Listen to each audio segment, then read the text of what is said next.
사랑하는 여러분, 연휴를 잘 보내셨습니까? 또 이렇게 다시 뵈서 너무 반갑고 또 감사합니다. 제가 2주 전에 여러분과 함께 나눈 말씀이 조이라고 하는 기쁨에 대해서 말씀을 나눴습니다. 그때 우리의 기쁨의 근원이 하나님이 아닌 다른 것에서 찾을 때 그것이 우상 숭배다라는 말씀도 드렸습니다. 우리가 어떤 것을 만들어 놓거나 자연을 향해서 절하는 것만이 우상 숭배가 아니라 오늘 사도 바울이 말한 것처럼 내가 가지고 있는 것보다 더 많이 가지고 싶어하는 마음, 그것을 곧 탐심이라고 하죠. 그런 탐심이 우상이다라고 사도 바울은 말하고 있습니다. 무엇을 가지고 있으면서도 더 다른 사람이 가지고 있는 것을 보면 내가 가지고 있는 것이 괜히 초라해 보이고, 그래서 그것 때문에 만족보다는 불만과 원망이 쌓이게 됐을 때 그러한 마음이 지속적으로 일어나면서 우리의 욕망이 생기게 되는 것, 그것이 바로 또 하나의 우상 숭배다라는 것입니다. 칼빈은 인간의 마음은 우상을 끊임없이 만들어내는 공장이다라고 이야기하고 있습니다. 그래서 이제 우상 숭배라고 이야기할 때 내가 가지고 있는 것으로 인해 하나님을 적게 사랑하게 되는 것이 바로 우상 숭배다라는 것이죠. 여러분들 중에는 우상 숭배다라고 얘기하면 난 우상 숭배 안 합니다라고 얘기할 수 있지만, 그러나 오늘 이 말씀을 제가 드렸던 말씀처럼 여러분이 다른 어떤 것보다 하나님을 더 적게 사랑한다면, 그래서 내가 하나님과 보내는 시간보다 하나님과 함께하는 그 에너지보다 다른 것에 내가 더 많은 것을 쏟고 있다면 그것이 바로 우리의 우상 숭배다라는 것입니다. 오늘은 이러한 모습을 가지고 있는 야곱의 이야기를 통해서 함께 우상 숭배의 문제를 나눠볼까 합니다. 야곱 너무나 많이 들어보셨죠? 야곱의 또 다른 이름 또 있었고요. 야곱 하면은 가장 떠오르는 이 문장, 이 단어는 바로 갈급한 인생이라고 볼 수 있습니다. 야곱은 에서와 쌍둥이죠.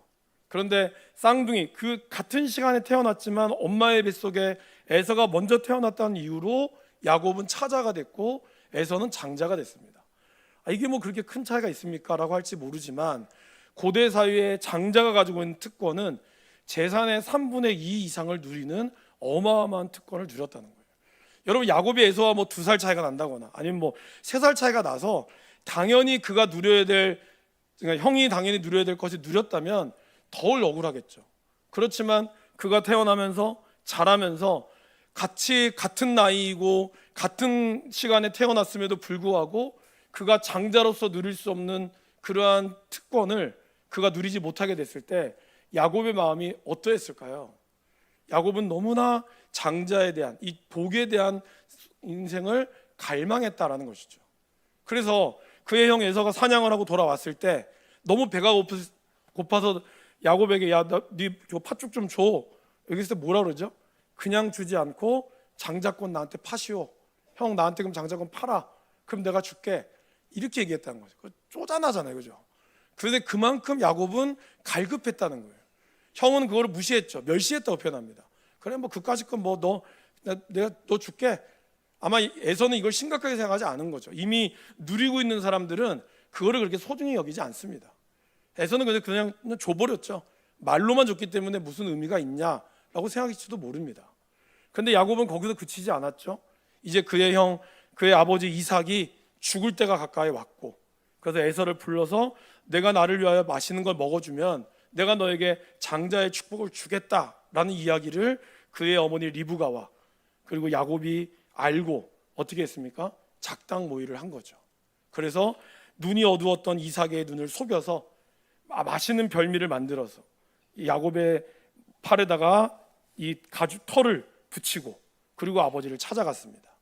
이삭은 눈이 어두운 나머지 야곱을 가까이 오라고 했을 때 이렇게 얘기하죠.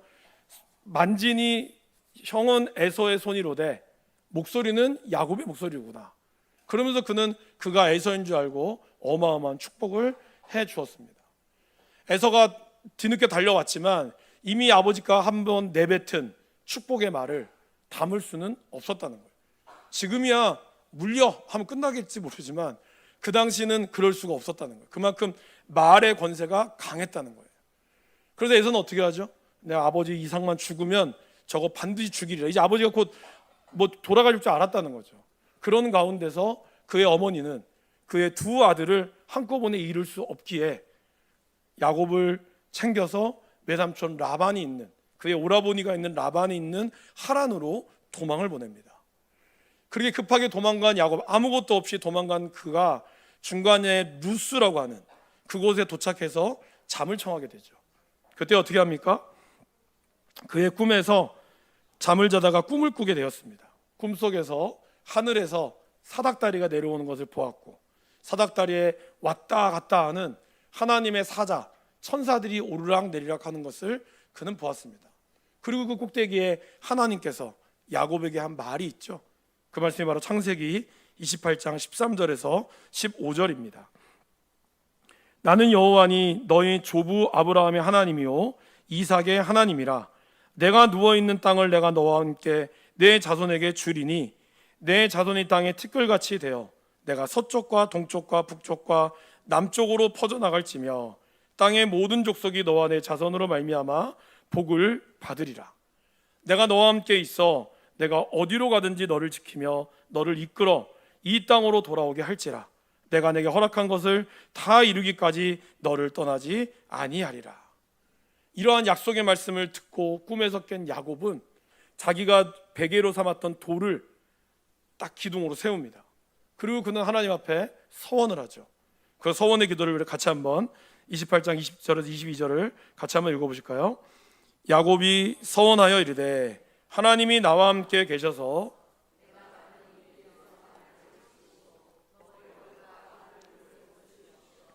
내가 평안히 아버지 집으로 돌아가게 하시오면 여호와께서 나의 하나님이 되실 것이요 내가 기둥으로 세운 이 돌이 하나님의 집이 될 것이요 하나님께서 내게 주신 모든 것에서 10분의 1을 내가 반드시 하나님께 드리겠나이다 하였더라. 이게 무슨 말입니까? 하나님, 내가 지금은 아무것도 없지만 하나님, 내가 다시 거기 가서 다시 고향으로 돌아오게 됐을 때 내가 어마어마한 부자가 된다면 하나님, 내가 이곳으로 다시 돌아와서 이곳에 하나님의 집 베델, 하나님의 집을 세우고 나는 하나님께 11조를 드리고 정말 하나님을 위해서 살겠습니다. 그는 그렇게 다짐하며 다시 그의 길을 떠나게 됩니다. 외삼촌 라반의 집에서의 삶은 20년 동안의 삶은 결코 쉬운 삶이 아니었죠. 야곱보다 더 뛰는 놈 위에 나는 놈이 있다고. 야곱이 뛰는 사람이었다면 라반은 나는 사람이었죠. 그로부터 20년 동안 갖은 고난과 고난 끝에 그래도 그는 4명의 아내와 많은 자녀들과 수많은 가축들을 이끌고 20년 만에 가나안 땅으로 돌아오게 됩니다. 이 고향의 땅에 돌아왔을 때 그를 기다렸던 것은 그의 어머니가 아니었어요. 어머니는 이미 돌아가셨습니다. 그리고 곧 죽을 것 같던 이삭은 여전히 살아 있었어요. 사실 가장 그를 기다렸던 사람은 누구였을까요? 그의 형 에서였죠. 야곱이 돌아온다는 소식을 들은 에서는 어떻게 갔을까요? 그냥 오지 않고 400명의 부하들을 이끌고 왔습니다. 그 소식을 들은 야곱은 성경에 이렇게 표현되고 있습니다. 야곱은 심히 두렵고 답답하여 라고 표현했어요. 아마 형을 만나는 그의 모습이 너무 두려웠겠죠. 그러면서 그는 어떻게 했을까요? 이제 우리로 치면 그 수영강 건너편에 형이랑 그 다음날 마주할 것을 생각하고 야복 강가에서 모든 가족들은 먼저 다 길을 건너 보냈습니다. 보내고 그 자리에 자기 혼자 남아 있었죠. 그 밤에 잠 못 드는 뒤척이는 그 밤을 보낼 때 갑자기 어느 한 사람이 나타나요. 어두움 속에 한 사람이 나타나서 야곱과 씨름을 합니다. 밤새도록 씨름을 하죠. 엎어지고 자빠지고 그런 가운데서 날이 새려고 했고 야곱은 끝까지 버텼습니다. 버티자 그 사람이 야곱의 환도뼈, 즉 우리로 치면은 이쪽이죠. 골다공증 거는 이쪽이죠. 고관절 이쪽을 쳐버렸습니다. 근데 성경에는 거기를 치매라고 얘기했을 때 신적으로, 그러니까 어떤 신이 그를 살짝 건드렸다는 뜻이에요. 그러니까 여기는 하나님이라는 뜻이죠. 하나님께서 그를 치니 갑자기 그의 고관절이 부서지고 말았습니다. 이제 곧 해가 뜨고 해가 뜰 때 하나님을 보면 어떻게 되죠? 죽습니다. 그러게 떠나는 거죠. 하나님은 떠날 수밖에 없는 거죠. 그러나 야곱은 자기가 죽거나 말거나 상관없이 그를 붙잡았습니다. 붙잡으면 이렇게 얘기하죠. 나를 축복하지 않으면 가게 하지 않겠습니다. 나는 복을 받아야겠습니다. 그는 끝까지 그의 갈급한 인생의 모습을 붙잡습니다. 그때 그 사람이 이름을 묻죠. 내 이름은 뭐냐? 여러분, 이름을 몰라서 물었을까요? 아니죠. 야곱의 이름의 뜻이 뭡니까, 여러분? 발 뒤꿈치 잡는 자라는 뜻이죠. 그러니까 그 말은 뭘까요? 야곱, 너의 인생이 지금까지 발 뒤꿈치 잡는 자의 인생이었구나. 이제 내 이름을 다시는 야곱이라 부를 것이 아니요 이스라엘이라 부를 것이니 이는 내가 하나님과 및 사람들과 겨루어 이겼습니다 라고 얘기합니다. 이스라엘 뭘까요, 여러분? 하나님과 겨루어 이겼다라는 것이죠. 근데 사실 오늘 싸움을 보면 야곱이 이긴 겁니까? 물론 복을 받았다고 하면 이겼다고 볼 수 있지만 엄밀히 얘기하면 야곱은 상처를 입었죠.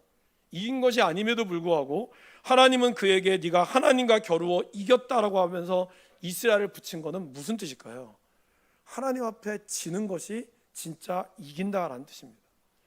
야곱은 지금까지 부모님도 속였어요. 이삭도 속이고 형도 속이고 심지어는 라반도 속이면서 그는 자기의 복을 받기 위해서 많은 사람들의 발 뒤꿈치를 붙잡았고 그러면서 그의 인생에 복을 누리는 갈급한 인생을 살아왔습니다.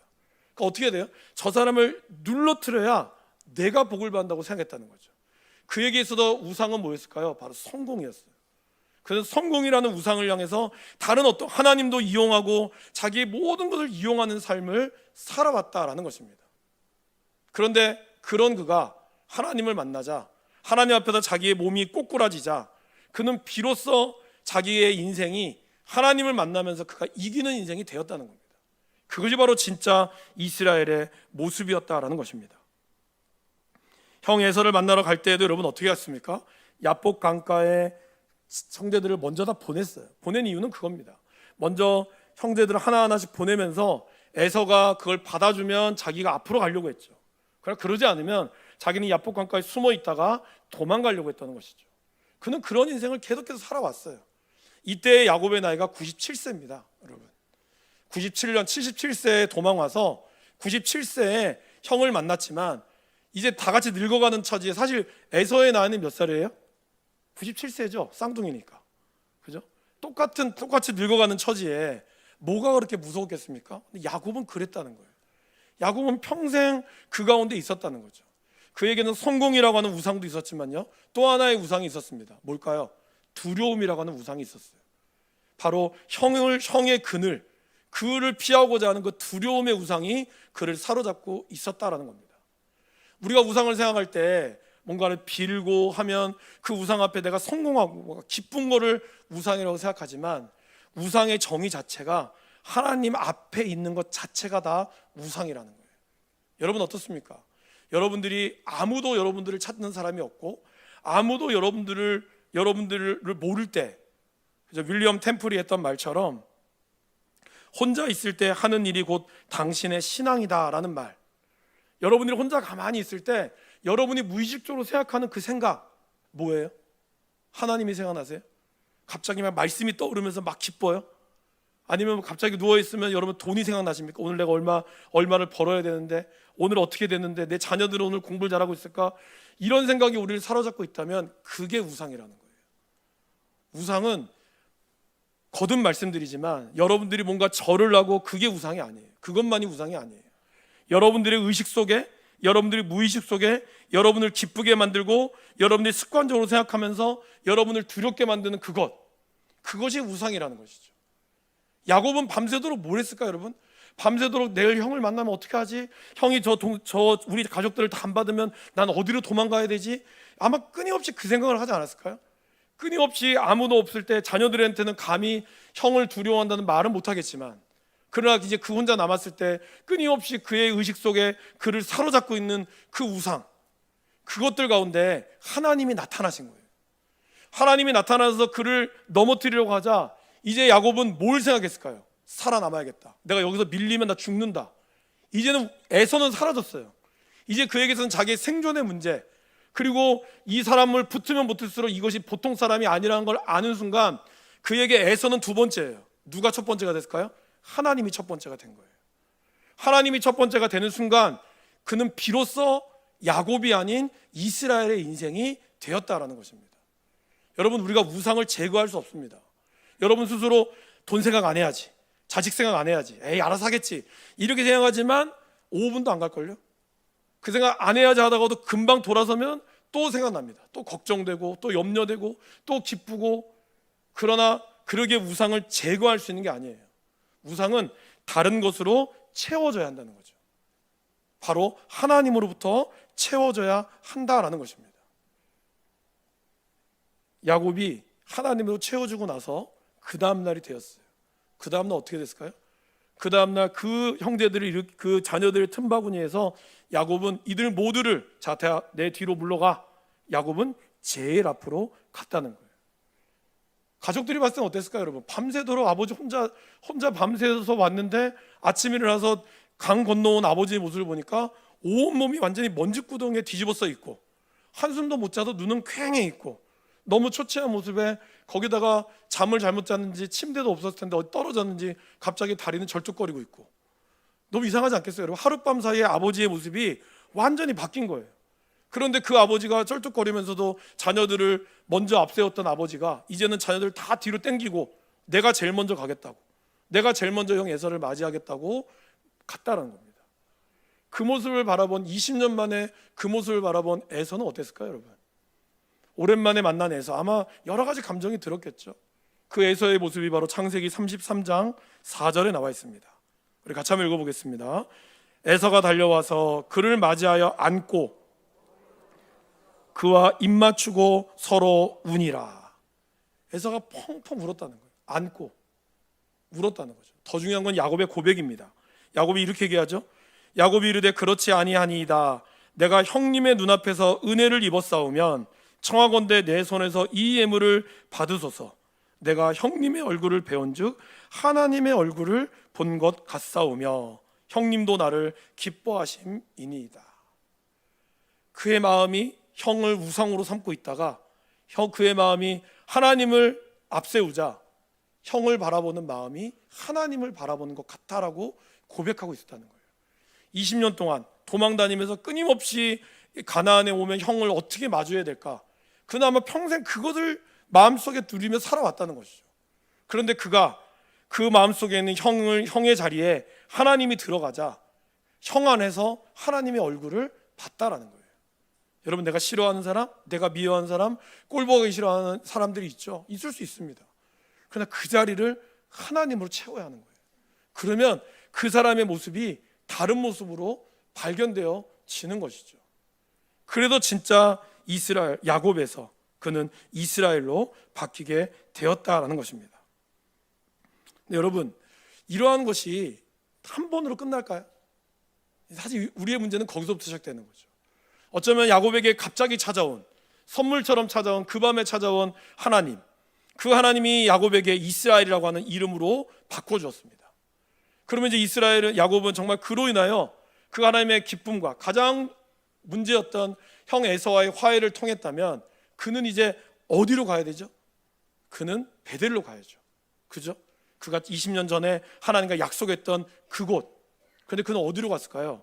창세기 33장 17절 한번 같이 읽어보겠습니다.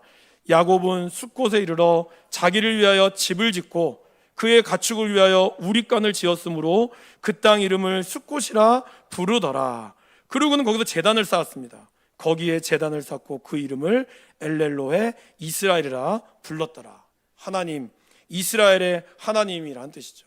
그게 무슨 말일까요? 하나님이 에서와의 관계가 잘 해결됐으니까 하나님 감사합니다. 그러면서 그는 하나님의 제단을 쌓았어요. 우리로 치면 감사헌금이라는 어마어마한 예물을 하나님께 드렸죠. 그러나 그는 가야 할 곳을 가지 않았죠. 그러면 왜 그는 숫곳에 갔습니까? 성경에 나오죠. 자기를 위하여 집을 짓고 그리고 자기의 가축을 위하여 우릿간을 지었다는 거예요. 그가 하나님께서 이루어진 소원이 이루어지자 그 소원을 이루는 동시에 그는 자기의 것이 다시 그의 우상이 되었다는 것이죠. 야곱으로서 이스라엘로 변하였으나 여전히 다시 야곱으로 돌아가는 삶의 모습을 보여주었다라는 것입니다. 여러분, 우리는 어떨까요? 우리가 하나님으로부터 은혜를 받았어요. 그래서 우리는 변화가 되었습니다. 그런데 그 변화가 됐지만 여전히 변화된 모습으로 나아가나요? 여전히 우리 안에도 야곱과 이스라엘의 모습이 늘 공존하고 있다는 겁니다. 그죠? 이스라엘처럼 하나님의 온전히 합당한 삶을 살다가도 또 금방 우리는 야곱과 같은 인간적인 모습이 우리 가운데 일어나게 된다는 것이죠. 그래서 성경에도 창세기 32장 야곱으로 변했지만 야곱이 이스라엘로 변했지만 계속 야곱이라는 이름이 나옵니다. 왜 그럴까요? 여전히 야곱 같은 모습이 있다라는 것을 보여주는 거죠. 우리는 끊임없이 야곱과 이스라엘이 반복되면서 우리 가운데 살아가게 됐다라는 것입니다. 오늘 야곱이 하나님을 제단을 쌓고 하나님께 예물을 드렸는지 모르지만 하나님이 그것을 정말 기뻐하실까요?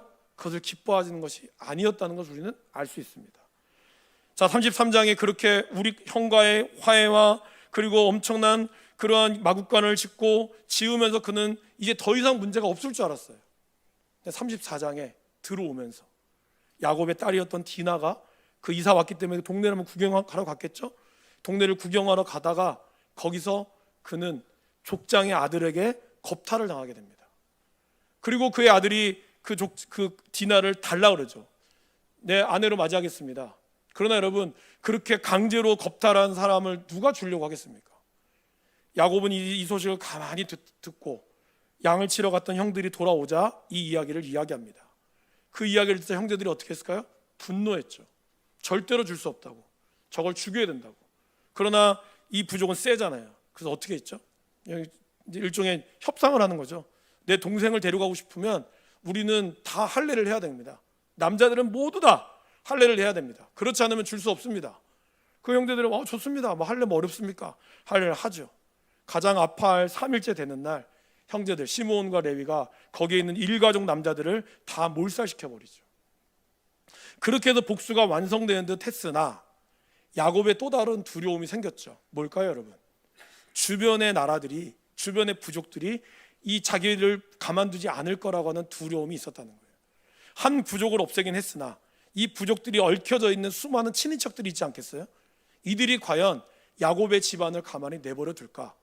야곱은 사실은 그것이 너무나 두려웠던 거예요. 이제 좀 뭔가 자기 인생이 좀 편화했더만 그러지 않았다라는 것이죠. 나중에 애굽에 내려갔을 때 바로 왕이, 애굽의 왕이 이게 야곱에게 묻죠. 어르신, 나이가 어떻게 되세요? 근데 야곱이 그런 말을 합니다.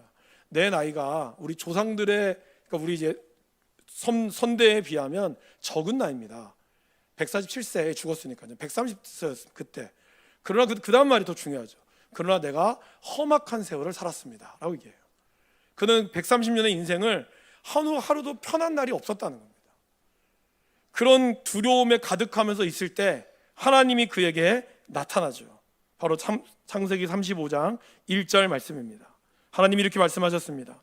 하나님이 야곱에게 이르시되 일어나 베델로 올라가서 거기서 거주하며 내가 내 형 에서의 낯을 피하여 도망하던 때에 내게 나타났던 하나님께 거기서 제단을 쌓으라 하신지라.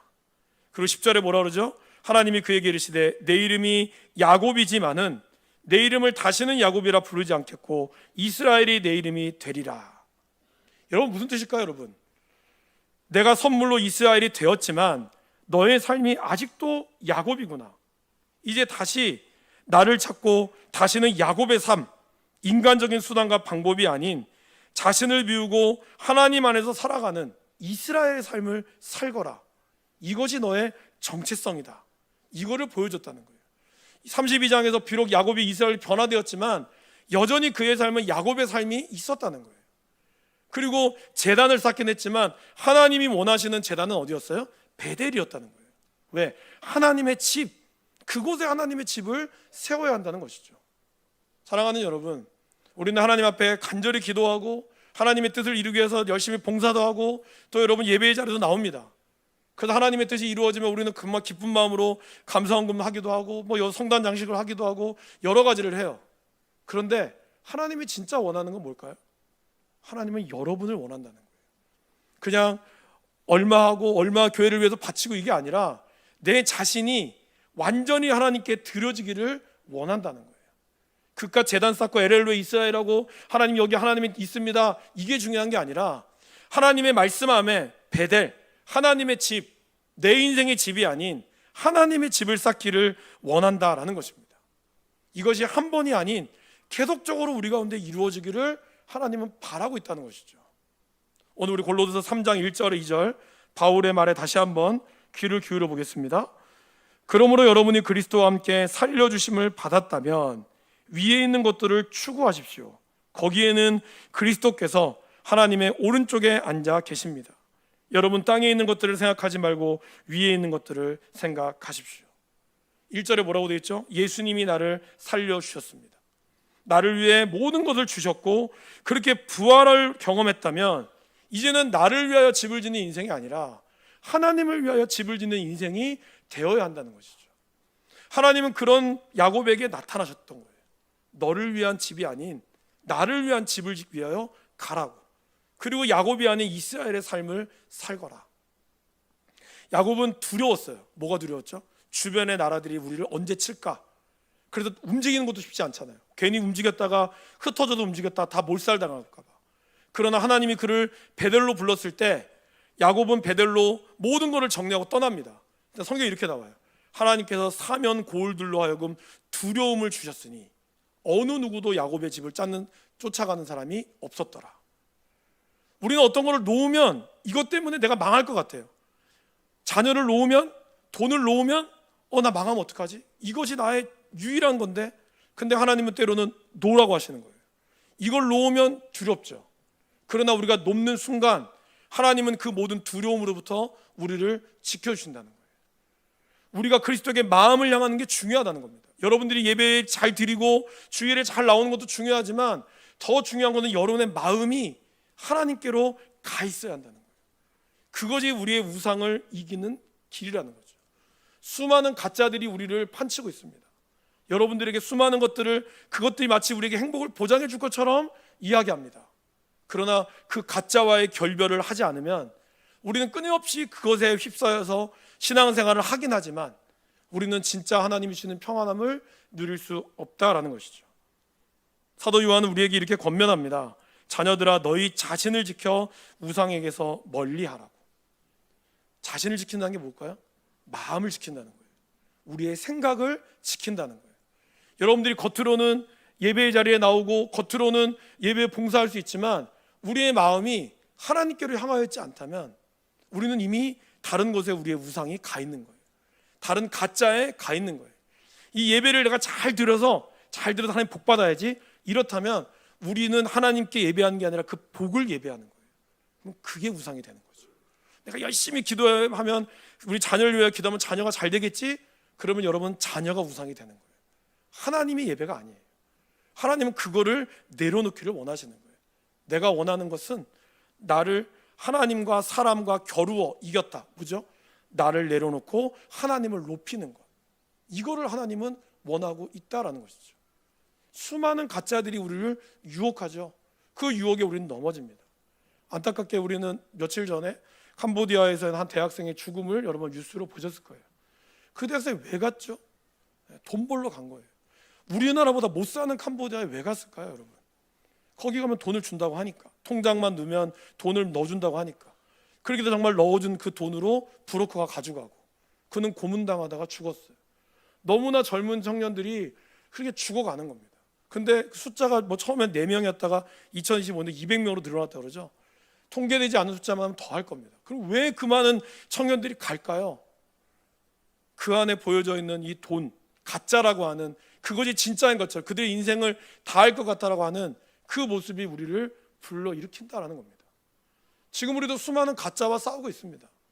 여러분들을 행복하게 만들어주는 건, 내가 이거 있으면 잘 될 거라고 하는 것들이 우리들 가운데 정말 넘쳐나지만, 그러나 정말 우리에게 참 안식을 주고 참 복을 주는 분은 하나님밖에 없습니다. 그 하나님 안에 거할 때만이 우리의 삶이 이끌어 간다라는 것이죠. 그걸 우리가 알고 깨달아 가는 것이 중요합니다. 하나님을 높이고, 그리고 하나님이 주는 그 예배 안에 우리는 예배를 통해서만, 하나님을 온전히 높이는 예배를 통해서만 주님이 주시는 안식을 경험할 수 있다라는 것입니다. 사랑하는 여러분, 하나님을 높이고 하나님 앞에 솔직한 기도로 나아가고 우리 안에 하나님을 채울 때 우리가 우리 안에 있는 우상을 제거할 수 있습니다.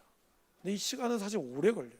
저도 어디 설교를 준비하면서 내 안에 우상이 뭘까 해보니까 천지백가래. 엄청 연필도 사고 싶고, 펜이 너무 많은데 제 판 욕심이 좀 있거든요. 이것도 사고 싶고, 이거보다 이것도 사고 싶고, 또 LG 트윈스가 우승도 해야 되는데 이것도 해야 되고.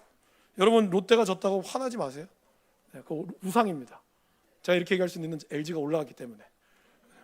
우리 안에 수많은 것들이 우리의 생각을 욱박지르고 그것 때문에 가족과의 관계도 깨트려가는 것들이 있다는 거죠. 오랜 시간이 걸릴 수 있어요. 그러나 늘 때가 되면 하나님 앞에 우리가 포기하지 않을 때가 되면 여러분의 삶에 하나님으로 가득하게 될 것입니다. 그 은혜를 우리가 누릴 수 있기를 주님의 이름으로 간절히 축원합니다.